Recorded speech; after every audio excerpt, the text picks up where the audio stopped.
Hello people of the internet and welcome to r/entitledparents. My name's Enric and our first story is Entitled Mum pushes me in my wheelchair away from my family.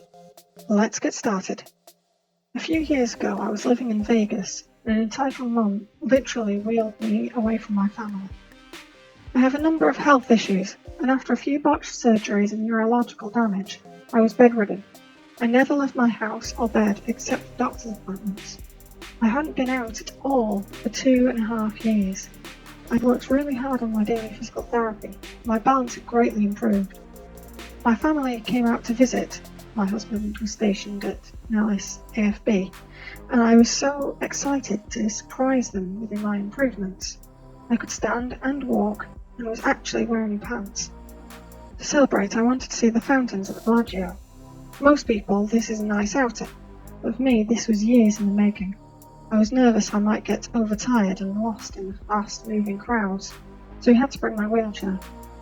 We knew the schedule for the fountains and arrived super early to secure a spot in front, where I could see from my chair. It was such an important moment for all of us. We lined up by the fence, and no sooner did the show start, I felt this jerking on my wheelchair. I thought maybe someone had tripped on me, and I immediately looked up to apologise. I was pretty self-conscious and ashamed of being in a wheelchair in such a big crowd. When I glanced up to apologise, I see this woman with a small child on her hip, using one hand to literally pull me away from the fence. Because she was only using one hand, she spun me completely around to face the street. I was stunned. I could hear everyone reacting to the fountain show, and here I was, looking dumb, awkwardly facing a bunch of strangers. I yelled for my husband, but he couldn't hear me over the noise. I looked behind me and this woman had plopped her child up onto the guardrail. Never made eye contact with me, never said one word to me. They treated me like a piece of luggage.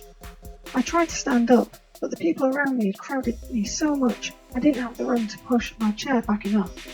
I desperately looked around at the strangers in front of me, hoping someone who had seen what had happened would help. It then dawned on me that this was one huge family or friend group. They all began nudging me aside, further and further away from my family. It all happened so fast, I found myself pushed into the walking area, where people who weren't stopping to watch the fountain were quickly trying to walk past. People couldn't see me through the crowd, and were stumbling over and past me. I couldn't see my family anymore, and was trying hard to push myself up out of my chair, the way my physical therapist had taught me. I felt someone grabbing my chair again. I panicked. I started yelling, "No, please no," and then realised it was my husband. He had glanced to check up on me and to take a picture of me being out for the first time when I was gone. He had to fight his way through the crowd, the same family group, to find me. I burst into tears. I don't know why, but it was like all the trauma of the past few years hit me all at once. I told him they'd pushed me away, and after putting it together, my husband was pissed. He turned to the group of people and demanded to know who had pushed me away. By this time, the fountain show was pretty much over, and the group initially just ignored my husband like that, me, until I pointed out the woman with a child as the culprits. My family confronted her, nicely I might add, and tried to explain why a wheelchair is an exception, person, etc. She at first pretended like she didn't speak English, but I had heard them talking amongst themselves in English while they pushed me into the walking area, and I told my husband as much. She then gave up that act and told my family about how I was in their way and probably couldn't see anyway, and the man with her claimed in a raised voice that in their country they don't even take their shameful family members out in public. To which my husband responded, "If that were true, none of you would be here." I was maybe even more shocked by his last sentence than being wheeled away. I managed the courage to tell him that what he said was BS, and that I'm sure people in your country are actually kind and would be proud if I was their daughter. I remembered the exact words I said, because later I was very proud that I stood up to them. The group sort of collectively scoffed, spoke to one another quickly in what I think was Hindi, and then slowly walked away as if nothing had happened. We didn't stay for the next show, because I just wanted to go home. I don't know which is worse, pushing a disabled person in a wheelchair out of your way or wrongly painting your countrymen as prejudice. Oh my gosh, this is just ridiculous. I mean, who in their right mind does that? I mean, it's just ridiculous. I mean, what if one of their family had lost an arm or something, they wouldn't be saying that's shameful, would they? Especially if it was like in a war or something. So, just ridiculous. The next story is entitled, My Entitled Sister Wants Me to House My Niece for Free During Uni. My niece had to move back in with her mother after lockdown started. She lost her job and all her classes were online. Her lease was month to month, so she didn't have to worry about breaking the lease. Recently, schools have reopened, and she has started attending classes again. Problem is, her apartment, which was walking distance from the university, is now rented. Parking in the area sucks, and it's an hour one way from her mother's house on public transit. I will say now that my niece is also incredibly spoiled and is taking classes for a degree with no practical benefits. By this I mean that it will in no way help her with a career path, nor are they necessary courses for further education. I got a call from my sister asking if my niece could live with me because I live alone in a 2-bedroom house and I'm 15-minute bus ride away from uni. I said no for several reasons. Firstly, I work nights and need to sleep during the day. My niece is a very loud young woman and doesn't understand the concept of an indoor voice. Last time she stayed in the same home as me, I was sleep deprived because of her practically yelling on the phone, and it affected how I did my job, resulting in a write-up. Second, my niece is also a very messy person. I helped with the move out, and the memory makes me shudder. Some of the unwashed dishes in the sink were tossed because they were beyond cleaning. She tried to just sit on random carp, text her friends, and scroll TikTok. I had to take her phone and lock it in the glove box of the U-Haul we rented, just to get her butt moving to help. My sister still calls me a female dog for doing this. Third, while I may have a 2-bedroom home, the second room is my office and workroom. I've been in the process of making wire-wrap necklaces to sell online for extra income, and I need the area as a workspace. It's also my library, for lack of a better word. I keep my collection of novels on bookshelves in there, and a comfy old recliner for reading in. Fourth, my niece is allergic to cats, and I have 3. My sister seems to think I can keep them all either in my bedroom or locked up in the basement for the school year. Fudge that right there. Fifth, and this is the big one, my old sister is under the belief that my niece wouldn't have to help out with household expenses or be expected to cook for herself. She also thinks that my niece shouldn't have to get a job while in school to focus on her studies. Tried to pull the "we're family and we should help each other out" card. But that didn't count for short. When my step-siblings made me homeless after my stepdad died, they gave me 30 days to find a new place for me and my dog. Dog-friendly buildings where I live are pretty hard to find.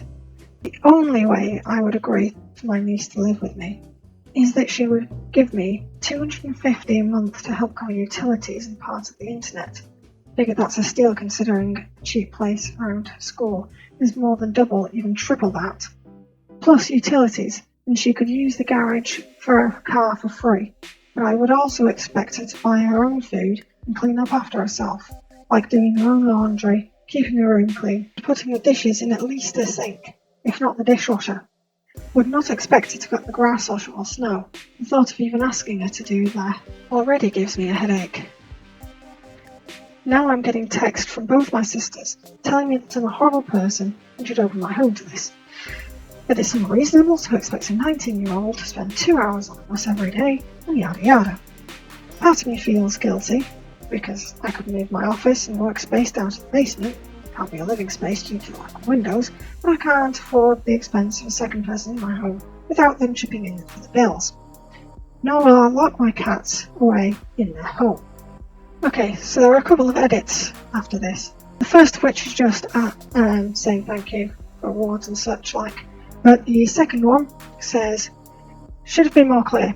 I don't have plans of letting her live with me. The $250 thing I mentioned was more of a what-if situation that I'm not entertaining. This post was more a rant than anything else. But I am appreciative of the advice and the validation in my choice, even though this wasn't meant to be an "Am I the a-hole" post. Third edit says, I had a long talk with my sisters about the situation, and also spoke with my niece. She had no idea her mum and other aunt was trying to arrange living with me. She has plans on moving in with a boyfriend of 2 years. Mum blew her top. End of story. I don't need to worry about her moving in with me. She doesn't want to. I have too many rules for her taste. Wow, I can't believe your sister's okay. I mean, it sounded like they'd already got stuff planned out, but then they hadn't even consulted your niece about it. I mean, it's ridiculous. At least you've got it sorted out now. Our next story is Entitled Woman Takes My Niece's Baby Yoda I Made For Her.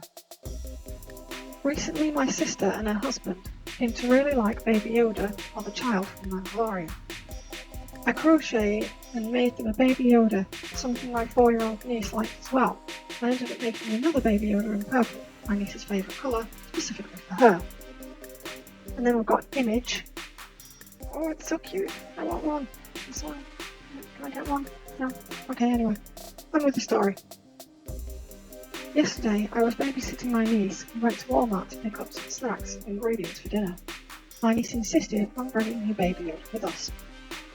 It happened fast. While I was picking through bags of spinach, my niece, who was in the shopping cart, began screaming and crying. Despite not having children yet, I'm more than a little of a mama bear, and instantly abandoned my spinach to check on her.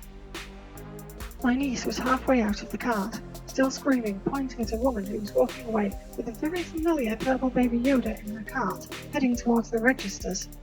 I picked up my niece and stormed after this woman, abandoning my shopping cart as she turned into a register. She had put her things on the checkout conveyor belt when I got there, most of the things already scanned, and she was trying to discuss prices for the Baby Yoda. It's not in the best shape, and the price indicated it was $12.99. Would you give me a discount?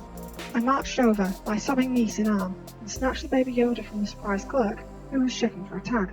The entitled woman screeched as she grabbed for the toy as well. How dare you! I'm buying this for my daughter. She loves purple, and all the other ones are green. This belongs to my niece. I made it for her, I snarled. Oh yeah, you're just angry I got to it first. The manager must have been attracted by the noise of screams, because he approached, a less than pleased look on his face. There's something wrong here. The entitled woman pointed at me with her free hand. This woman is trying to take the stall I'm trying to buy for my daughter. I was still trying to keep a grip on the Baby Yoda. I told you, I made this. I doubt the Baby Yodas sold here are made from yarn. The manager called security after a moment of trying to mediate, and I was forced to let go of the Yoda to talk to the guard. Luckily, I like to take pictures of my projects that I finish, so it only took a moment for me to pull out my phone and bring off a picture of the Baby Yoda when I had finished it, namely the picture on the link above. We both turned back to the cash register, and my niece began to cry again as we saw the woman was gone, and the manager approached us with a hard look. I realised that those toys are very popular, but you shouldn't try to steal one of a specific colour from someone. I held up my phone, picture still up, and saw the man's face drain of colour when he saw the toy in an environment that was very much not his store, but the damage was already done. He had sold my niece's toy to the entitled woman, and she had left. Needless to say, I'm never going back to that Walmart, and my niece is still upset about a purple Baby Yoda being stolen. I'm making another one for her currently, one that'll have her name stitched into the back, so this will never happen again. Oh my gosh, what was that manager thinking? I mean, he should have listened to both sides of the argument, not just one, and just assumed it was right. I mean, it's as much his fault as it is that woman's there. Anyway, that's all we've got time for today, so my name's been Enmek, and thank you for watching. Make sure to hit the like button if you liked it. If you really enjoyed it, try clicking subscribe. And I'll see you next time.